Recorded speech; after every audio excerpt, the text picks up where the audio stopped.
Let's start our day 5 with very first topic, that is instance of operator.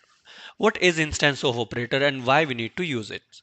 Instance of operator is used to validate whether an object is instance of a specific class or interface or not. And we need to use this when we want to execute a piece of code in certain scenario only, in certain case only. For example, I want to execute a piece of code only when my object belongs to a certain class or belongs to a certain interface, then only I want to execute that piece of code. So in that case I need to use some if condition where I need to validate the type of object. Okay, and when that object belongs to that particular class only, then only my if condition will execute. Okay, so for those type of scenarios, when we want to perform this type of validations, we need to use instance of operator.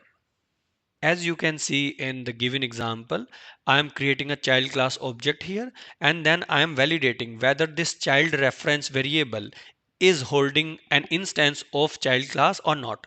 So this instance of operator is just validating if this child object belongs to this child class, then only this instance of operator will return you true, otherwise it will say false. Okay, then in another example, what we are doing, we are again doing a dynamic binding where I am holding child class object reference into parent class reference variable, and again I am validating whether this parent reference, which is holding actually a child class object, is instance of child class or not. Yes, it is again instance of child class, because ultimately parent reference is holding child class object, and that's why it will also return true. So in this way, instance of operator helps you to identify the object reference type and returns you boolean type of value.